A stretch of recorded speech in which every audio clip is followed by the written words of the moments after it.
Hello प्यारे बच्चों, एक बार फिर से आपका इस क्लास में स्वागत है। और आप लोग पढ़ रहे होंगे, उम्मीद यही की जा रही है, थोड़ा जल्दी जल्दी आपको कंटेंट किया जा रहा है। तो आज का जो हम लोग लेक्चर स्टार्ट करेंगे उसमें स्पेशली कवर करेंगे राउल्ट्स लॉ। किसको कवर करेंगे? राउल्ट्स लॉ, मैं बता दूं। और दूसरा आपका कौन कौन से सॉल्यूशन है जो राउल्ट्स लॉ को फॉलो करते हैं, कौन से नहीं करते, मतलब आइडियल और नॉन आइडियल सॉल्यूशन के बारे में हम लोग यहाँ पे डिस्कस करेंगे। ठीक है, तो चलिए हम लोग बात करते हैं। पहली बात तो हमें ये देखना है कि अगर हम लोग राउल्ट्स लॉ उठाते हैं तो किस पे बात करते हैं। मैंने आपको बताया था कि जब आपको पढ़ना हो कभी भी वेपर प्रेशर किस में, लिक्विड सॉल्यूशन में। मतलब अभी क्या है, आपके पास दो कंडीशन है। दो कंडीशन क्या है, आपका हर एक केस में सॉल्वेंट आपका लिक्विड होगा। सॉल्वेंट क्या होगा? आपका लिक्विड होगा। सॉल्वेंट आपका लिक्विड होगा दोनों में। एक में सॉलिड लिक्विड है और एक में क्या है आपका सॉल्यूट क्या है, सॉलिड है। तो इन दोनों केस के लिए हम स्टडी करेंगे स्पेशली राउल्ट्स लॉ के बारे में। लेकिन हम बात करें अगर राउल्ट्स लॉ की स्पेशली, तो आप कुछ मत जानो, पहले दो चीजों को अभी मैंने पहले बताया। इसको मैंने इसके पहले जस्ट लेक्चर जो अपलोड किया उसमें मैंने आपको एक्सप्लेन कर रखा है कि मैंने आपको एक बात बोली थी कि अगर कोई भी शब्द, दो तीन शब्द आपको यहाँ पे बहुत इंपॉर्टेंट सीखने हैं। पहला ये कि वोलाटाइल। वोलाटाइल, मेरी बात सुनिए ध्यान से। वो चीजें, वोलाटाइल का कुछ खास मतलब नहीं होता, वो चीजें जो भाप बन जाए, आप ऐसे समझो, जो वेपर में कन्वर्ट हो जाए। ठीक है, तो आपको वो चीजें लेनी है जो किस में कन्वर्ट हो जाए, वेपर में। किस में कन्वर्ट हो जाए? वेपर में। ठीक है, तो याद रखिएगा राउल्ट्स लॉ पहली बात तो एप्लीकेबल होगा किसके लिए? वोलाटाइल लिक्विड्स के लिए, ये बात। और नॉन वोलाटाइल जो भाप ना बने। चलिए एक एग्जांपल लेते हैं। मैंने कहा कैम्फर। क्या कहा? कैम्फर। आपको पता है कैम्फर डायरेक्ट गायब हो जाता है ना, सीधे गैस बन जाता है, सीधे गैसेस स्टेट में कन्वर्ट हो जाता है। तो याद रखिएगा ये कैसा एग्जाम्पल है वोलाटाइल का। जबकि अगर मैं बात करूं NaCl, नमक, नमक आपका कैसा है? कभी भी आपका वेपर नहीं बनता, तो ये कैसा है? Non volatile. कैसा है? Non volatile. अब बात करते हैं हम राउल्ट्स लॉ की। तो उसके पहले भी कुछ चीजें और बची हुई हैं। बची ये है कि आपको मैंने पहले लेक्चर में भी क्लियर किया था कि आपको कभी भी देखना हो किसी का पार्शियल प्रेशर, अगर कोई गैस है तो प्रेशर जरूर लगाएगा। अगर कोई गैस है तो प्रेशर जरूर लगाएगा। तो उसका जो पार्शियल प्रेशर होगा वो डायरेक्टली प्रोपोर्शनल होगा उसके ही मोल फ्रैक्शन के। क्या होगा? Mole fraction. तो मेरी बात ध्यान सुनिएगा। आपको जैसे आपने हेनरी लॉ पढ़ा था, क्या पढ़ा था? Henry law. बस वैसे ही आपको पढ़ना है क्या? Raoult's law. क्या पढ़ना है? Raoult's law. डिफरेंस क्या है?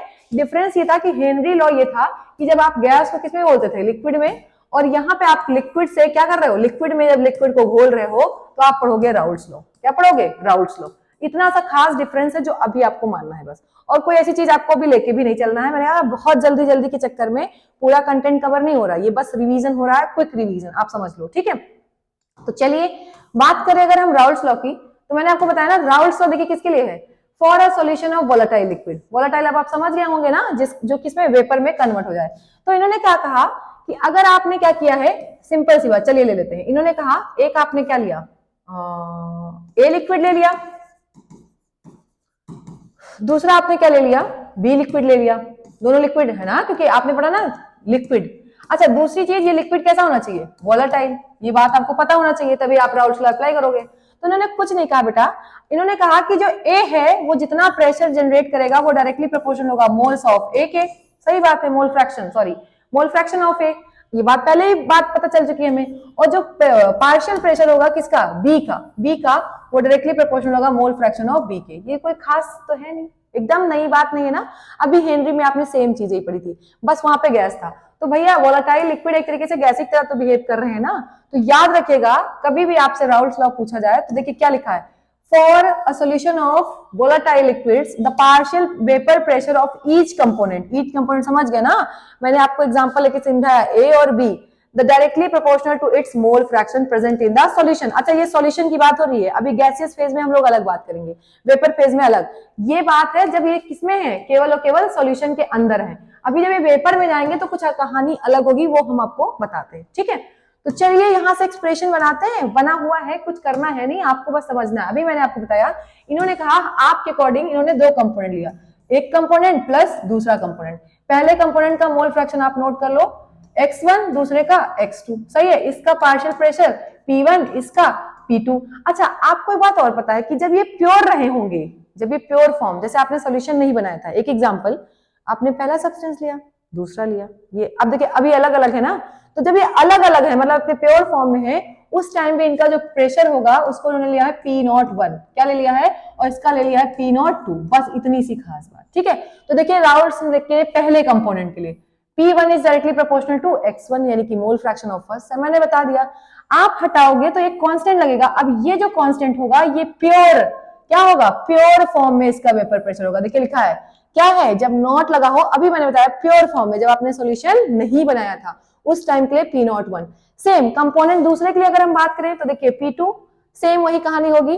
अगर हम बात करें, आगे कहा है कि डाल्टन्स का लॉ लगा दे। डाल्टन्स का लॉ ये कहता था कि अगर आपको कभी भी टोटल प्रेशर निकालना है किसी भी जगह का, तो आप वहां पे जितने भी कॉज ऐसे हैं जिनके जिनके पार्शियल प्रेशर लग रहे हैं सबको ऐड कर दो। तो आपको पता है बाइनरी सॉल्यूशन, दो ही लोग प्रेशर लगा रहे हैं, तो टोटल का फॉर्मूला क्या हो जाएगा, P1 प्लस P2 हो जाएगा कि नहीं हो जाएगा, P1 प्लस P2। अब आपको पता है P1 प्लस P2 की आपको सिर्फ वैल्यूज पुट करनी है। तो देखिए ध्यान से देखिए, P1 की वैल्यू X1 P01 है और P2 की वैल्यू X2 P02 है कि नहीं। कल मैंने आपको थोड़ा सा सिखाया था कि अगर आपको मैं सिखाऊं ये आपका मोल फ्रैक्शन फर्स्ट है, ये मोल फ्रैक्शन सेकंड का है, इज इक्वल टू 1 था, तो अगर आपको X1 निकालना हो तो आप क्या करोगे, 1 माइनस X2 करोगे कि नहीं करोगे। ये मैंने आपको कल ही सिखाया था भाई। मैंने कहा था सभी कंपोनेंट का मोल फ्रैक्शन का सम क्या आता है, 1 आता है ना। मैंने बोला था कि नहीं बोला था, बोला था, बिल्कुल सही। अब मुझे क्या करना है, दो ही लोग हैं तो एक का अगर X1 मुझे निकालना है तो 1 माइनस X2 हम लिख सकते हैं कि नहीं। बस वही सेम काम भैया यहाँ पे किया है। देखिए क्या किया इन्होंने, मैं इरेज करके रखती हूँ, ये देखिए ध्यान से देखिए, X1 की जगह इन्होंने पुट कर दिया 1 माइनस X2 जो मैंने अभी आपको बताया, ठीक है। दूसरा देखिए X2 मैंने ऐसे ही पुट कर रखा है। जब आप इसको सॉल्व करोगे तो मैं यहां कर दे रही हूं, तो देखिए क्या हो जाएगा, P01 सही, सॉरी उल्टा कर दिया है, मतलब आप लिख लो, देखिए P1 not minus P1 not X1 X2 हो जाएगा कि नहीं, प्लस X2 P02। अब यहां से देखो X2 आपका कॉमन, अगर मैं लिख दूं P01 और यहाँ पे प्लस X2 मैं क्या कर लूं, कॉमन कर लूं। X2 देखिए मोल फ्रैक्शन ऑफ सेकंड में कॉमन कर लूं तो क्या बचेगा आपका P02। देखिए ये प्लस का है इसलिए मैंने पहले लिखा, फिर ये माइनस माइनस P01। देखिए एकदम यही बात आई कि नहीं है, ध्यान से देख लीजिए आप, एकदम क्या आया, दैट इज P1 नॉट, देख रहे हैं P2 not minus P1 not X2, यही आया कि नहीं है। जहां पे X2 आपका क्या है, mole fraction of the solute. X2 क्या है, मोल फ्रैक्शन ऑफ सॉल्यूट, क्या है, मोल फ्रैक्शन ऑफ सॉल्यूट। तो इन्होंने कहा एक बात कि अगर आपको कभी भी निकालना हो P टोटल, तो P टोटल किसी भी एक कंपोनेंट का अगर आपको मोल फ्रैक्शन पता है तो आप उसी पे डिपेंड करेगा।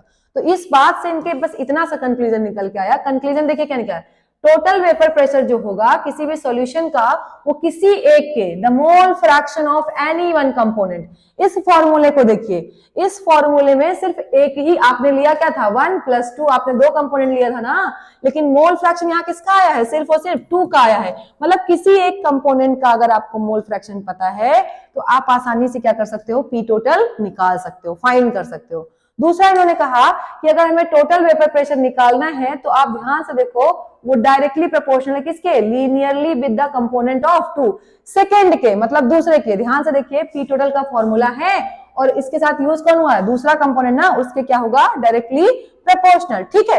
तीसरी बात क्या की इन्होंने, तीसरी बात ध्यान से देखिएगा, तीसरी बात देखिएगा, vapour pressure of the pure component 1 and 2, total vapour pressure over the solution decrease और increase with the increase in the mole fraction of the component 1। इनका कहना है कि अगर आप एक का बढ़ाओगे तो दूसरे का अपने आप बढ़ भी सकता है और घट भी सकता है। तो ये तीन मेन बातें थी जो राउल्ट्स लॉ से निकल करके आई हैं। अब बात करते हैं थोड़ा इसके ग्राफ का। तो आपको कुछ नहीं करना, यहाँ तो ग्राफ बना है, आप लोग भाग जाते हो ग्राफ देख करके, मैं आपको ग्राफ बताती हूँ, आप चुपचाप बनाते रहिए, एकदम मैं बता रही हूँ एकदम वैसा ही सिस्टम अप्लाई करिए, ठीक है। ध्यान से देखिएगा, ठीक, आपने एक पूरा सॉल्यूशन, मान लीजिए ये सॉल्यूशन आप बनाने चल रहे, ओके ओके, आपको पता है। अब आप ये मान लो कि यहाँ पे अभी आपने एक, इस किनारे पे आपने रखा है पहला कंपोनेंट, क्या रखा है, पहला कंपोनेंट, इस किनारे पे आपने रखा है दूसरा कंपोनेंट, ठीक है। तो अभी क्या है, केवल रखा, अभी मिलाया नहीं है, ठीक है। अब आपको पता है जो पहला कंपोनेंट होगा जब ये प्योर फॉर्म में होगा तो इसका मोल फ्रैक्शन क्या होगा, 1 होगा बेटा, होगा कि नहीं होगा, 1 ही तो होगा। जबकि दूसरा कुछ है ही नहीं, प्योर फॉर्म में है, तो X2 क्या हो जाएगा, 0 हो जाएगा। आपको बताया दोनों का सम 1 होता है। अगर पहला प्योर फॉर्म में है तो इसका तो मोल फ्रैक्शन 1 होगा ना, दूसरे का मोल फ्रैक्शन क्या हो जाएगा, 0 हो जाएगा। सेम ऐसे ही दूसरे की अगर हम बात करें तो इसका मोल फ्रैक्शन क्या हो जाएगा, अब इस जगह पे 2 का 1 हो जाएगा क्योंकि भाई 2 प्योर फॉर्म में है, और x1 आपका क्या हो जाएगा 0 हो जाएगा। सही बात है ना, क्योंकि यहाँ भी प्योर फॉर्म में, अभी कुछ मिलाया नहीं गया। अब आपको पता है जब ये लोग प्योर फॉर्म में थे तो इनका प्रेशर था, तो ये पहला है तो पहले का प्रेशर लगभग ये होगा, देखिए P01 होगा कि नहीं प्योर फॉर्म में, और दूसरे का प्रेशर क्या होगा P02 होगा कि नहीं होगा। देखिए ये ऊपर नीचे हो सकता है, वो डजंट मैटर, ऐसा हो सकता है कि नहीं हो सकता है। तो आप ध्यान से देखो, इस तरफ आपने क्या दिखाया है वेपर प्रेशर, में अपने ग्राफ की बात कर रही हूँ, इस तरफ आपने दिखाया है मोल फ्रैक्शन। क्या दिखाया है मोल फ्रैक्शन, यही तो बात की है ना, कोई खास बात नहीं थी, एकदम आसान ग्राफ।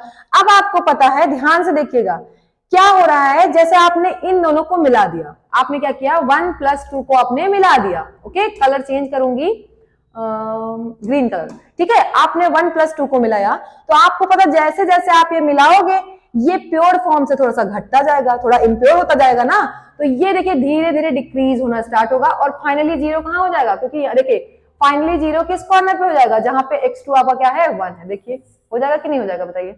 x2 आपका जहां पे क्या है 1 है, यहाँ पे खत्म ना, यहाँ पे सेम जब आप मिलाओगे तो ये वाला भी देखिए धीरे धीरे घटता जाएगा। क्यों भैया, क्योंकि आपको दूसरा वाला कैरेक्टर मैच कर रहा है। देखिए हो रहा है कि नहीं हो रहा है, एकदम आसानी से होगा कि नहीं, कोई दिक्कत। तो ये देखिए ये किसको रिप्रेजेंट कर रहा है P1 को, और ये किसको रिप्रेजेंट कर रहा है P2 को, कर रहा है कि नहीं, घट रहा है कि नहीं घट रहा है। अब बात सुनिएगा ध्यान से, अब बात बचती है टोटल की, तो टोटल इन दोनों से ही तो मिलके बना है, तो टोटल देखिए इस पॉइंट से स्टार्ट हुआ इस पॉइंट तक गया, तो ये आपका क्या हो गया total, this is P total. तो ये आपका ग्राफ है किसका, राउल्ट्स लॉ का फॉर 2 वोलेटाइल लिक्विड्स। एकदम देखिए आसानी से आपका बना है, कोई बहुत खास बात नहीं है, एकदम रटने वाली बात नहीं है। आपको पता है P टोटल निकाले के आप क्या करते थे P1 + P2, ये तो करते थे, तो कोई खास बात नहीं थी, एकदम दिमाग से आपको काम हो जाएगा। ठीक है, तो ये चीज अगर आपको क्लियर हो गई हो तो आप लोग प्लीज एक बार कमेंट बॉक्स में कमेंट कर दो बेटा कि हाँ मैम हो गई है, और थोड़ा सा शेयर करते रहो। बार बार ये बात बोलना अच्छा नहीं लगता, ऐसा लगता है पढ़ाते रहो फ्लो में, ऐसा लग रहा है बोला जा रहा है, लेकिन याद रखिए थोड़ा सा आपको भी हेल्प करनी चाहिए अगर आपके लिए कोई काम कर रहा है। ठीक है, तो इन्होंने एक पॉइंट लिख रखा है कि देखिएगा, the minimum value of P total is P1 and the maximum value P0 assuming that component 1 is less volatile।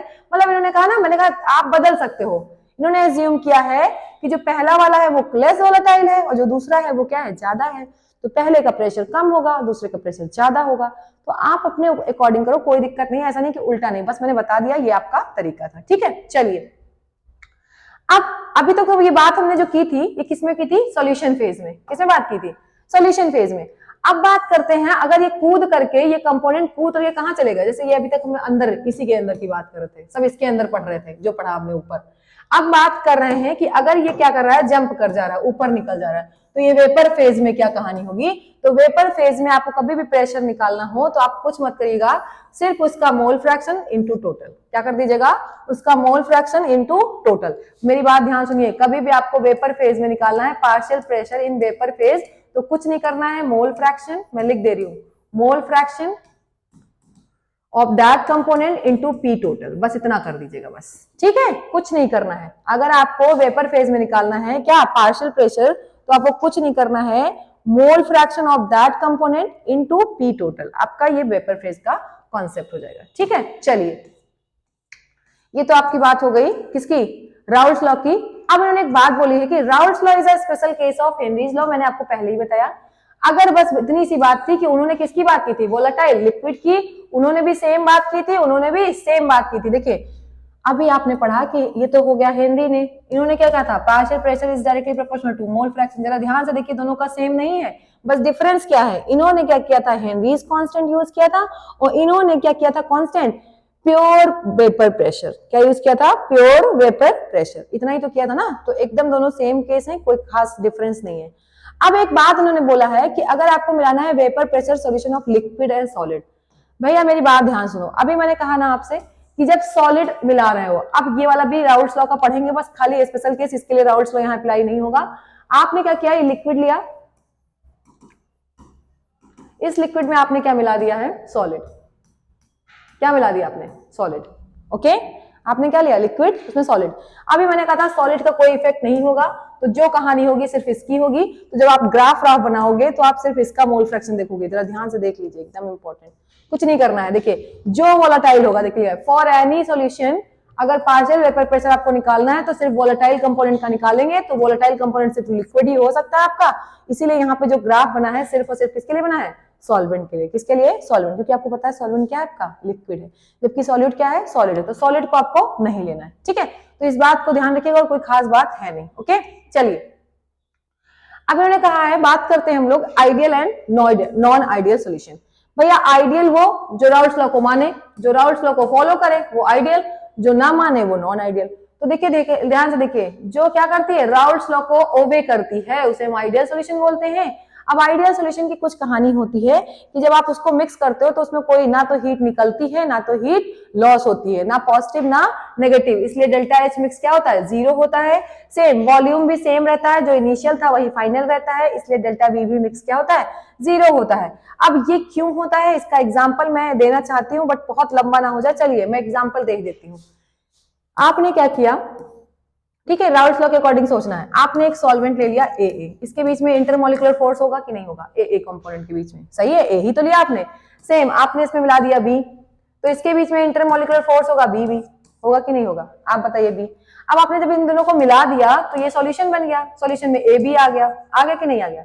अब आपको पता है, इस बात को ध्यान सुनिएगा, आप क्या करोगे, जब ये वाला बॉन्ड टूटेगा यानी ये वाला A फ्री होगा और इधर से B फ्री होगा, तभी तो ये बॉन्ड बनेगा ना AB वाला।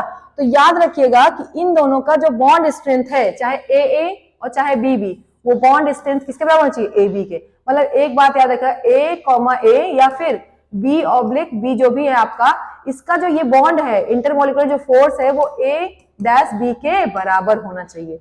यही खास रीजन है, इसीलिए ना तो यहाँ डेल्टा H मिक्स जीरो होता है, नेगेटिव या पॉजिटिव होता है, ना ही आपका वॉल्यूम चेंज होता है, ठीक है।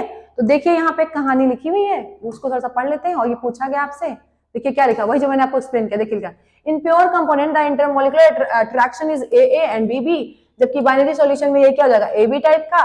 तो जब आप देखोगे तो दोनों फोर्स क्या हो जाएंगे? AA या BB इक्वल होंगे किसके? AB के, जो कि क्या बनाएंगे? Ideal solution. और एग्जांपल अगर आपसे बात किया जाए तो N-हेक्सेन, दूसरा bromo and chloroethane, benzene and toluene. Okay, बस इतना आप याद रखो, ठीक है। चलिए बात करते हैं नॉन आइडियल सॉल्यूशन की। किसकी बात करते हैं? नॉन आइडियल सॉल्यूशन की। तो बेटा नॉन आइडियल सॉल्यूशन जो राउल्ट्स लॉ को ना फॉलो करे, सीधी सी बात है, क्या हो गया?